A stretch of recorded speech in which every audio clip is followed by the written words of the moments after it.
Oh ya Allah adalah sebaik-baiknya zat yang memberikan tempat. Saudara, ini ayat mengisahkan ketika Nabiullah Nuh alaihissalam turun dari kapal beserta para pengikutnya.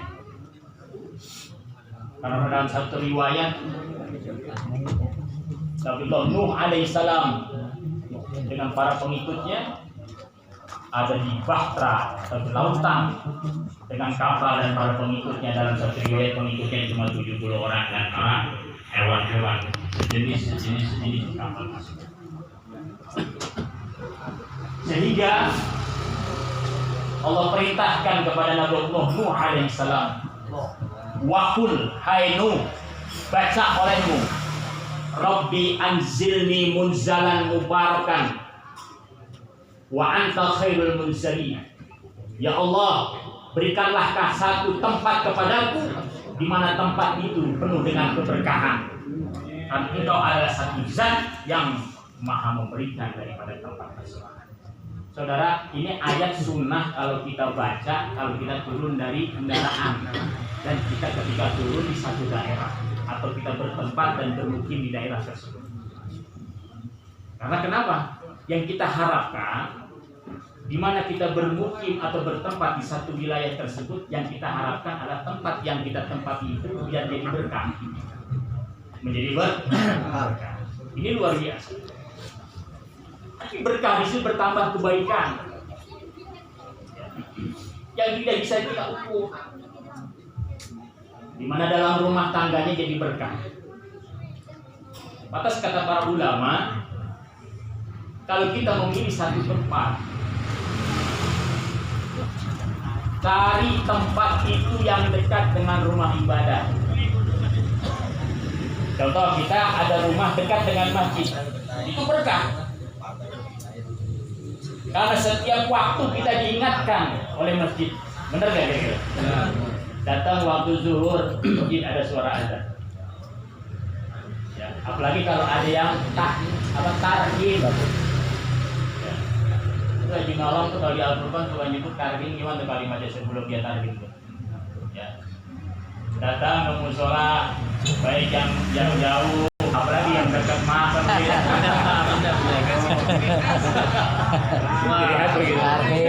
Luar biasa yang ke mushola, ya. Baik yang jauh, apalagi yang dekat. Itu berkah. Kita diingatkan setiap waktu. Cari satu rumah yang dekat dengan rumah ibadah. Contoh Pak, tahun 2004 kira-kira atau 2001 saya pernah ke Kalimantan itu. Di sepanjang perjalanan kita kalau nggak nemuin rumah ibadah sungguh sedih luar biasa. Saya cari di mana ini masjid, mana ini musola, jarang masjid, jarang musola. Artinya apa? Kita pengen ibadah. Ada satu luar biasa. Itu berkah buat. Jangan cari rumah yang jauh dari masjid. Apalagi kita anti masjid. Wah, bahaya. Bahaya. Anti masjid. Cari rumah yang dekat dengan rumah ibadah. Makanya di hormat, kalau kamu ngobrol sama saya, saya pengen kembali seperti yang dulu. Kayak judul film ya. Ya. Aduh lah. Ya. Ya. Saya pengen kumpul malam kumpul. Kata dia begitu, katanya. Ya, mana orangnya? Dia tahu. Yang duluan, yang atas. Mabur. Kata dia begitu. Tolong giring saya. Ini mana giring dia kira-kira? Sebelah kayu deh. Kenapa dong? Itu sudah satu niat dan ikhtiar yang baik. Mudah-mudahan beliau ya Haji Nurmat ini senantiasa ibadahnya meningkat. Amin. Apalagi dia mau ikut ngaji di majlis-majlis ilmu. Ya, jadi baik seperti itu. Kenapa? Biar tambah ber. Yang kedua, kata ulama, Cari rumah itu yang berdampingan. Ada nggak di kampung itu ulama atau alimul ulama? Ini berkata, jangan cari rumah yang jauh daripada alim ulama. Ini akan menimbulkan suasana rumah yang rosatik. Apa rosatik? Penuh dengan ketidaktentraman. Hawanya panas. Kenapa? Karena kita perlu cepretan doa-doanya orang-orang soleh. Maka kita bersyukur kepada Allah Subhanahu wa taala, kampung Kuku diinjak oleh para habaib. Amin. Insya Allah jadi berkah. Dan kampung Kuku ada majlis-majlis yang dipimpin oleh para habaib. Tambah berkah. Tambah berkah. Nah, ini dikatakan dalam satu riwayat, seorang ulama ditanya dalam satu keterangan, syarikun wahidun jahilun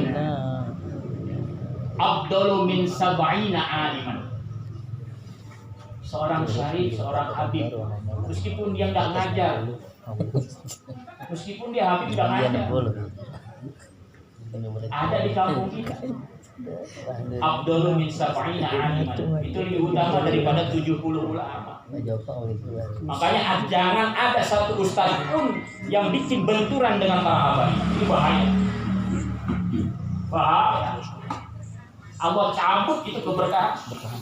Putus dari rahmat Allah Subhanahu wa taala. Karena yang kita inginkan adalah syafaatnya baginda Rasulullah sallallahu alaihi wasallam. Mana syafaat yang kita dapat kalau suriah-suriahnya kita sakiti, jatuhnya pasti marah, jatuhnya pasti besar. Ya, 70 ulama dengan syarifun wahidun jahil, seorang habib atau seorang syarif, gak ngajar, gak alim, dia kedudukannya daripada ulama.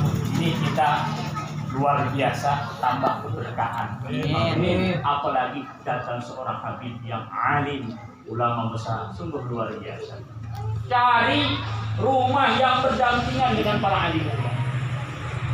Maka dikisahkan dalam satu riwayat, inna abdan yuhasabu yaumal qiyamah. Ada seorang hamba dihisab oleh Allah di hari kiamat. Ketika ditimbang oleh Allah Subhanahu wa taala, sedikit pun tidak ada amalan-amalan kebaikan, sehingga timbangannya ngemplang, lebih jelek ke tempat yang buruk daripada timbangan amal baiknya. Sehingga keputusan Allah Subhanahu wa taala, ya Jibril adkhilhun nar. Jibril masukkan dia ke dalam neraka. Dalam satu riwayat dijenggut itu, diambil, pokoknya dari cewek diambil itu, jenggut diseret dalam neraka. Ketika diserahkan kepada malaikat Malik sang penjaga neraka, Allah Subhanahu wa taala panggil lagi Jibril, adrik susul lagi itu hamba. Tanya, ditanya oleh Jibril, apa perintah Allah Subhanahu wa taala? Apakah kamu pernah makan bareng dengan para ulama? Dia jawab, nggak pernah makan bareng sama ulama. Pak, makan bareng sama ulama para guru saja sudah insya Allah jadi berkah. Amin. Apalagi nyemotin makanan ulama.